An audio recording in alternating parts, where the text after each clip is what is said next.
What managed services is, and I think Arvin touched upon this really eloquently, managed services is changing. What we consider managed services to be is not where managed services are going to be in 6 months, 12 months, 3 years' time. And I think the panellists that we've got up here are proof of that, because they all do managed services, with quote, very differently in different ways. I would look at my client list and go, oh, I'm panic. Have we just been hit with something? I think at that point, I just reached that point of, no, I need to do something about this, because I don't want to be waking up and finding something on the news that I'm involved in. We took the decision to dive more into it, and just at that time was the same kind of time frame where Microsoft themselves were making a heavy pivot into security as a service and pushing out security products further and faster. And as I mentioned at the start, we're a Microsoft-focused business, so it just all the pieces landed at the right time for us, and we took that decision to turn ourselves into an MSSP. And as I say, the flavour is providing sub-services 24/7. I want to bring you back though, Vera. You were one of the people who introduced managed services to the Italian business community. There's people in the room here, some people are starting out, some people have got established businesses. Why did managed services look like a good fit for the Italian business community? When we started, there was no such thing as a culture of the MSP in Italy. We were the second company purchasing a license for an RMM, and the first one was the distributor. So that was the scenario in 2007. But as a company, we've been lucky because our funder is our vision. He has this capacity of looking at what's coming next, what's the next step to take, even though things are not established yet. Right after we started the business, he came to me and said, I was managing finances back then, and he said, we need to buy a 30,000 euros license for an RMM, because I need to work better, I need to work faster, I need to work in a smarter way, I need to serve clients with a different approach. So let's make this investment and it will pay us back in no time. In that moment, we knew that was the right step for us, but there was nothing around us that could coach us on what it means to be an MSP. It was just buy this product, do things differently, try to market your services to your clients, but there was no community, there was no culture around it. We didn't know that there was a whole world behind the way that we were working. For us, it was normal, but we had no other tools. And then we started traveling and attending conferences, and we went to the United States for the first time, 6 months in our business, and we realized, oh, okay, so there is something behind this way of working. There is a method, there is a philosophy.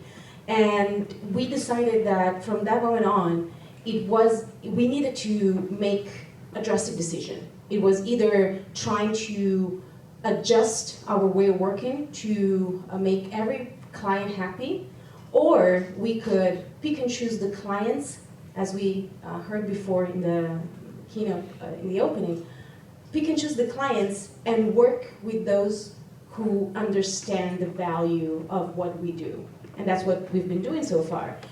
Introducing this to the market wasn't easy. We didn't try as hard as we could back then. We just started to promote ourselves as people that could take the burden out of managing IT for a company. But right now, 17 years later, we finally have the right audience to talk about managed services, both in the infrastructural sector and in the security sector, because we decided to only work with companies that have internal IT departments. So using the co-managed approach, and I know it sounds weird, but going in that direction helped us push a message of managing the IT for a company without meeting too much obstacles along the way, because we have a person that we can talk to that has the skills and they just want help. So we started without being fully aware of what it meant. We built an entire company around this method and this philosophy. And now that we work with other IT people on the other side of the desk, we can finally push all the methods and all the processes that go behind it. Yeah, that absolutely makes sense. I'm going to keep things moving along at a pace here. Something that occurred to me, I built and sold my MSP business, and I can tell you that was enough for me. We've got legends in the room here, like Juan Fernandez, who's just stepped outside. You may not be familiar with him, this side of the pond, but over in the States, he's built and sold his second MSP business. So the guy's a glutton for punishment. And talking of which, Joe, you're another crazy cat. You're on your second MSP. What's wrong with you, dude? Oh, it's funny, obviously I get that quite a bit, like, why would you do it again after getting out of it? I put this down to a couple of reasons. There's this sense of unfulfillment, really, in terms of the journey that we took the first time around. Obviously, to a lot of people it may have seemed from the outside a success story to start, scale with a sale of the business, but from my perspective looking back, I looked at the time it took to get to that point, which was 11 years, it was an 11-year journey. And I looked at the time it took and also the rate of growth and what we ended up with in terms of the sale value. And quite frankly, I looked at it quite disappointed and going, we could have done way better than that. If you look at it, all things being equal, we could have done way better. And part of my personal reason for starting again, and I'm a co-founder, one of three actually, so I had one business partner in the last business and now I've got two in this business. People also go, it didn't work out in the first one with the business partner, so why would you do it again with business partners? But anyway. I don't think I could do it on my own, I need other people around me. But the one thing I wanted to do was to almost prove to myself that it could be done a lot better and learn the mistakes and learn from the things that went wrong the first time and take that forward and use that to better myself the second time around. So that's the reason that we've ended up doing it again. But the other thing in terms of those lessons and understanding certain things that we changed and did differently. The first thing I'd say was complete clarity of what we wanted, even from a personal perspective. And the number of business owners that get into business, I almost fall into it, especially in the MSP community. You're good at something and you go and you do it, you almost fall into that routine of, I'm good at it, so I'll start doing it. But without that final clarity and understanding of what you're doing it for, what does the end goal look like, what you're trying to achieve from the business. This time around, that's what I had from day one, is pure clarity of what we were doing and where we wanted to go. And that made everything so much easier because we worked with the end in mind as to what we wanted to achieve and then reverse engineered. So you know who you're going for. It makes life so much easier in terms of marketing and understanding your clients, and picking the right clients is massive. There's this almost desire when you start a business to just take on any work because you think, all right, I've got to get revenue in as soon as possible, but quite often those customers aren't the right fit or they're not paying the right amount and you have to get rid of them later down the line. So save yourself some time, get your customers right from day one. That's a few points. Well, I'm in awe of what you're achieving, as I am for all of you. One of the things I take away, we had the legend Juan Fernandez on my podcast a couple of weeks ago, wasn't it, Juan? And we were talking about how you built and sold your second business. And your story is very similar to Joe in that you looked at the first business and went, yeah, I can do that better. I can tell you, I don't know if any of you, when I was running my MSP business, there was almost this idea of a mythical finish line. Yeah, when we get to there, it's all going to be good and everything's going to be sorted and finished. There's two ways to look at it. Either you are going to achieve that and exit the business, or the bad news is you're going to get there and go, I could do that better again the second time. I'd encourage you to go and speak to these legends in the room about that. Scott, I'll turn to you. You've got slightly different backgrounds to some of us in the industry in that you spent a long time in the large MSP space. I think it's fair to say in the room today, we're mainly focused on the SMB space. You've come from the large MSP space. What did you take from the large MSP space for Cloud Nexus and to make it this wild success? And you've been growing year on year, one of the UK's fastest growing MSPs. What's the secret there? Joe hates that expression, by the way, because I think he outclasses us as the fastest. Competition. I know, it's good. It's all good. Yeah, although this business is only 4 years old, I come from, we didn't always call it MSP, but essentially outsourced IT services for 25 years. Oh, that is a long time. In my last business, I had a teeny tiny shareholding, so I was very motivated to stay on and make it a success before we exited it and sold it for about £265 million to a PE firm and ran off into the sun. We made 17 acquisitions in the time that I was there. So I was there for 7 years. We made 17 acquisitions of other MSPs, typically maybe Joe's kind of size and small SMB focused MSPs. And what I realized is over the time, two big things happened in that business. We grew from 100 people to 500 people very quickly.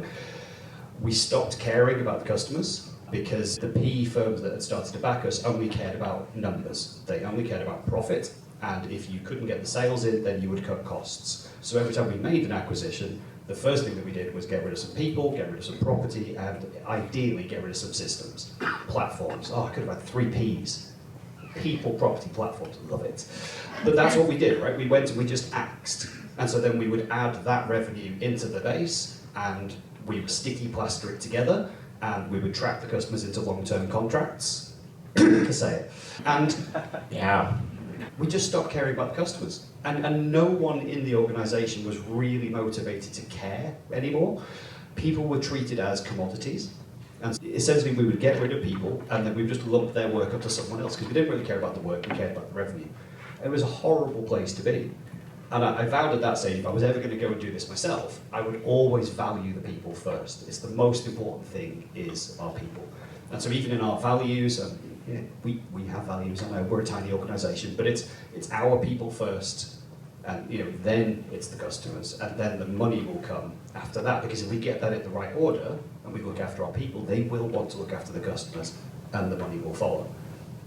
The second thing I learned is that when you get to a certain scale, you just stay still. There's far too many people who want to have an opinion and be in a committee, and you can't innovate on products and services quickly. You can't move quickly in those MSPs. They are trapped with the products that they've got, the services that they've got. And again, you have to stay agile. Arvin covered this, we've all covered this. The technology moves so fast. It's not about what is the current technology today. It's always about solving the business challenges with the best use of technology. And in order to do that, you need to keep moving and you need to keep adapting. And that's what we've had to adapt in the 4 years. We've changed business models twice in that time to make sure that we can stay relevant to our target customers. I will shut up for a second. Don't, mate, it's gold. It's gold. I'm going to change tact here a little bit. So we've talked about all of your secrets to success. You've been here 20 years in some cases, doing things at the top level. I think a lot of people in the room here are going, that sounds like a lot of hard work. And I know it is, because I know you all individually. I've been very open about my mental health challenges and physical challenges and all sorts of things that go on along the way. It's pointless doing it to a high level if you're not enjoying it, in my opinion, or if you burn out, or worse. I don't want to drag the mood down, or worse. What keeps you healthy and happy? What do you do to look after yourself as you go along? And Vera, I'm going to turn to you first of all, because you're always sending me photographs when you're out running, listening to podcasts. It's one of the latest discovering that I made when I was trying to find my balance. We are subject to, I think it was somebody on your podcast saying that we are subject to 5 times the level of stress of other industries. And I understand that. We work in an environment where I like to say to my team, we don't save lives, we're not heart surgeons, there's nobody lying on a table waiting for us. And that's true, we don't save lives, but we do save businesses. And when we save a business or we prevent a business from facing a problem or an issue, we save their money and we save their jobs and we save their reputation. It makes sense that our teams respond in a very quick way, especially when we deal with security. There's a lot of anticipation going on and there's a lot of general stress in the business. And as owners and founders, I have the tendency of absorbing everybody's energy all the time, every day. Finding the balance is not a place where you get. It's not a destination. Sometimes there are days where there's no balance. Work trumps everything else and absorb every bit of energy that I have. And it's okay. I realized that I had to accept those days, and there's no reason for me to fight them as long as I'm aware that it's one of those days. And instead of fighting the overwhelming sensation of having to do so much every day, going to work, maybe getting out of the office at 8 p.m. and going back at 7 a.m. the next day, or working from home, it doesn't really matter. Instead of fighting this, I need to accept it and I need to find a moment of balance in my day. And that could be the run with your podcast, which is a lifesaver. It could be cooking dinner at night, a glass of wine, some good music. That moment of keeping the work outside of your personal space, and for me it's very challenging because as my business partner is also my husband, very easy for us to keep the conversation about work going 24/7. It's a privilege to work with somebody that you care, that you love, that you trust, and that you can share the challenges of a day. It's a privilege because they understand you.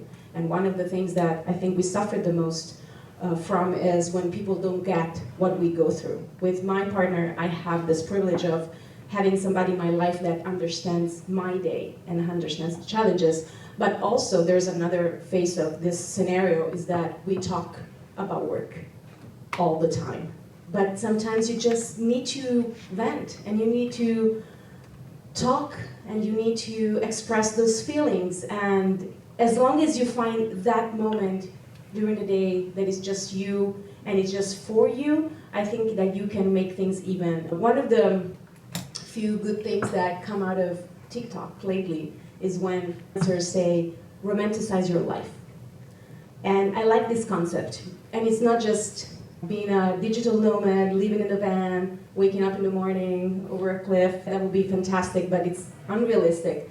But the romanticizing our life, even during one of those days where nothing major happened at work, nothing spectacular happened at work, it was just a daily struggle or one challenge after the other, it doesn't matter. Find that one moment where you can make things perfect for yourself. And that's just the right music, the right food, the right wine, the right company, the right moment, the right sunset, the walk, the little thing that makes it even during the day. And I think that was my way of coping with the stress.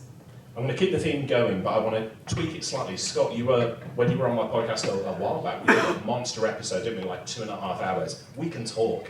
But Scott was being really open and honest about the stresses that come with the financial side of the business. And you were going through it back then. I remember you sharing with myself and the audience. Again, what's changed between now and then? Where are you at in your personal journey with the stresses of the financial side of the business? It's a great question. I think at the time we just had, what I now know is October is our worst month, and we'd had an October and there was not enough cash in the business to pay the salaries.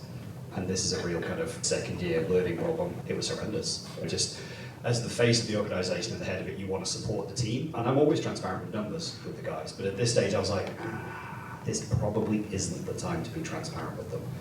We don't have enough money in the bank. And I had to go and ask customers to pay early. I had to chase people who hadn't paid.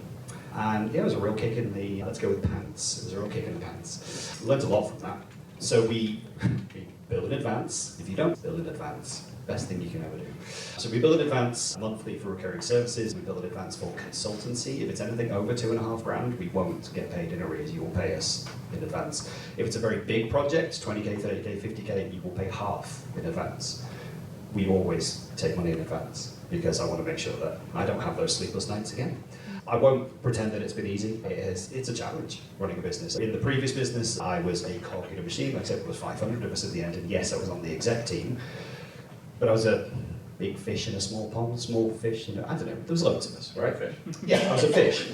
Take that away, write that down. So it wasn't my business, right? If it all blew up, I would still get paid.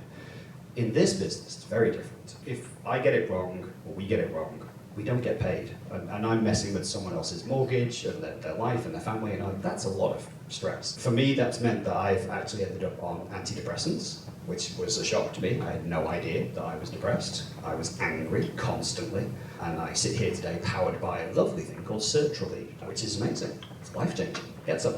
It's a joke, but that depression robbed me of 3 years of my life and my family. I'm not going to do that here because this isn't the right format. But it's hard. And one of the things I committed to do is that every lunchtime, unless someone drags me down to London for a conference, Richard, every lunchtime you will find me at the CrossFit gym around the corner from my office. It is non-negotiable. Between 11:30 and 1:30, you can't book me for a call or a meeting or anything because I will be going to the gym. And I don't care because that is my time. And it's my time to go and just get my mental clarity and some physical exercise and just have fun for an hour. Now, you can call CrossFit fun. It's terrifying. They're all half my age. They're all 10 times fitter than I am. But I try and keep up, and I'll give it a go. But it's important. The other thing I do is that I get up at 5 in the morning because my kids get up at 6. And at 5, I am nobody's husband, father, supplier, boss. It's just my time. So between 5 and 6, I have my own and then the day starts at 6 with chaos. That's cool, we're off. That is how I help. I think getting paid properly is really important. Understanding your value. Don't negotiate yourself down on things. Get paid properly. Chris Tim knows about that. Whew, he charges money. But he's awesome at what he does, right? And he deserves every penny. He's awesome at what he does. Get paid properly in advance. Take time for yourself, especially as the player, manager, owner, founder, whatever it is. Take that space because you need it and you deserve it, and don't apologize for taking that time out.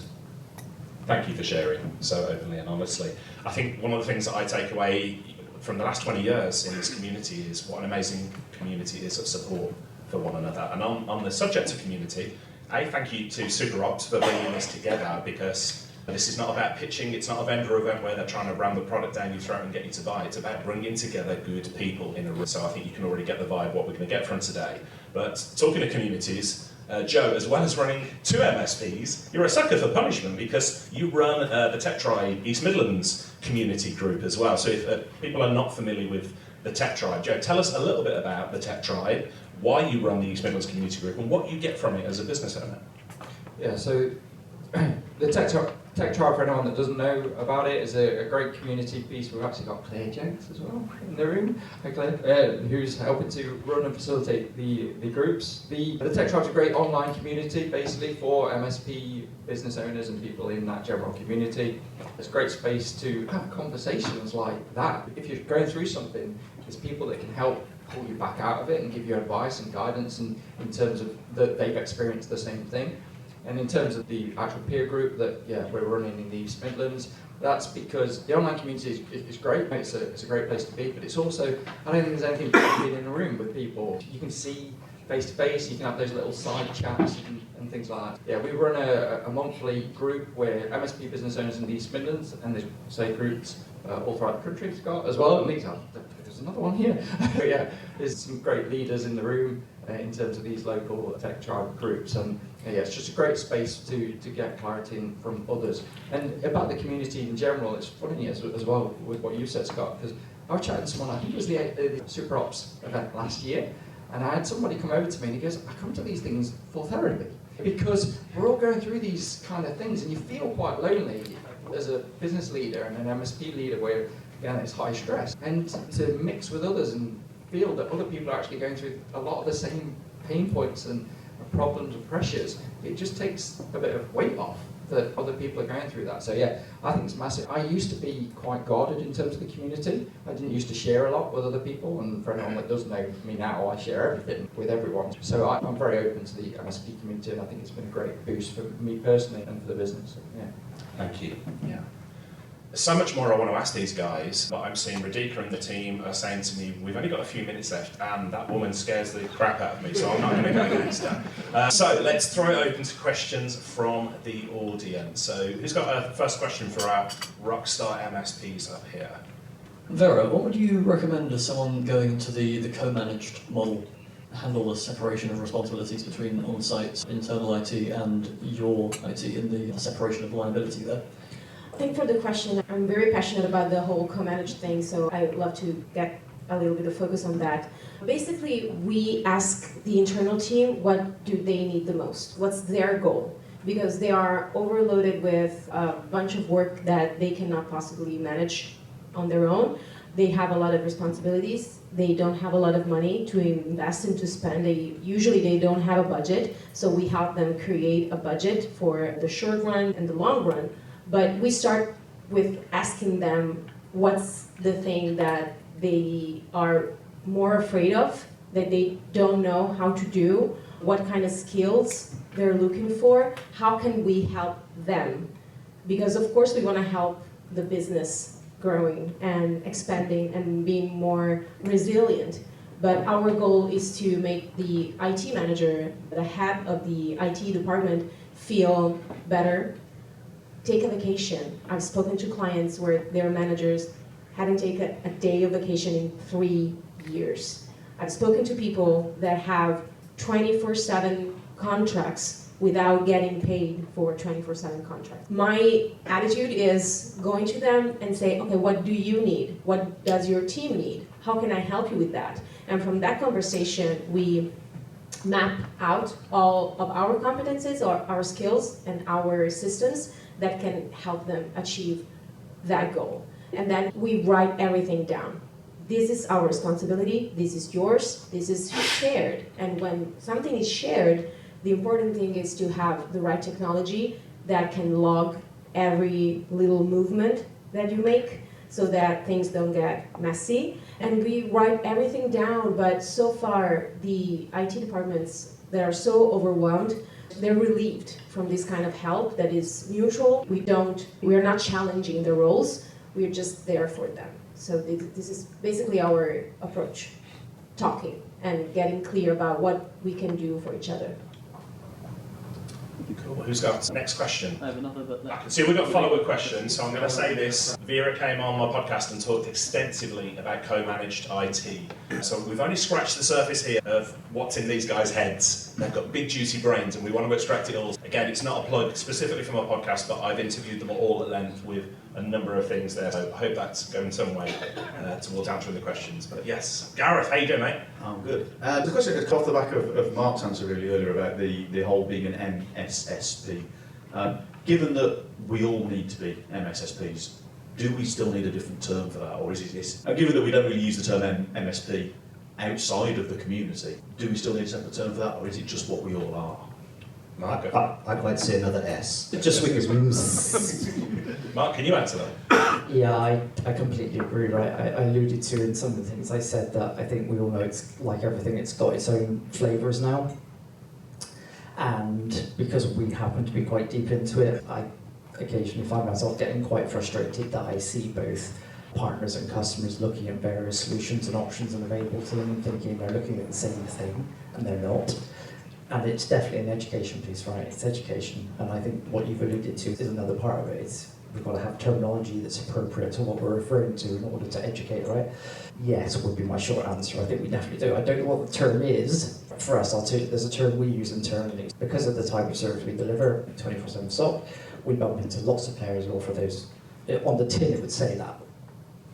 But when we get into it, we have a term, and apologies for anybody in case they fit into this, but we call them alert factories. And they're just services that churn out alerts. And it's for us, that's like, how do we educate the market to say that's not what we offer as an example? Yes, I completely agree with you. We need to find some separation of terms to try and recognise that the market is now more sophisticated than it was 5, 6, 7 years ago. So we're coming to a close now. One of my great mentors is a chap called Arlen Sorensen, who some of you might know. If you don't, go and check him out. But he said to me, vision without execution is hallucination. And I love that phrase. It means you might take away some great ideas from today, but if you don't do something with it, it's worth the paper you've written it on. So I'm going to go in 30 seconds or less, and I'll start with you, Scott. So that's going to be a challenge for you, isn't it, mate? What's the one thing you want people to take away and take action on today? I read this in the document and thought I'll prepare. Get paid in advance. I'll stick with that. That's my best advice because it's the best thing that has helped us get through all of the growth. We've gone from 0 to 6 people in that short space of time, and now we get paid in advance. It is much easier. Joe? Get clarity on what you want. Get the goal, the end in mind. That's what I'd say first thing. Believe in yourself, right? I think we've probably all seen enough of imposter syndrome and things like that now, and actually I've seen it in many guises over the years, and I would say to people, believe in yourselves. If you're here and you've worked this hard to get to where you are, you're good at what you do, believe that and stick with it. Surround yourself with the right people. Be surrounded by people that you trust, that you like. It's not only for merger and acquisitions that we need to find a value matching, but it's also with the people within the business. Owners, leadership, employees. Surround yourself with people that you like. Yeah, I would absolutely agree. I'd say don't try and do it on your own. I think we've all learned that. There's some awesome people in the room here today. Please go and speak to them. They're very approachable, as you've already found out here, and they've got so much good information to share with you. I'd encourage you to go and check out the Tech Tribe groups, the other communities like CompTIA. We've got our friends from Pax8 who sponsor the Tech Tribe groups. You can go and eat pizza and talk to your peers. talk mental health, talk business, whatever it takes. Yeah, but go and speak to these guys today. That's the one thing that you should take away from it. Please join me in thanking the rock stars, the super MSPs of Europe.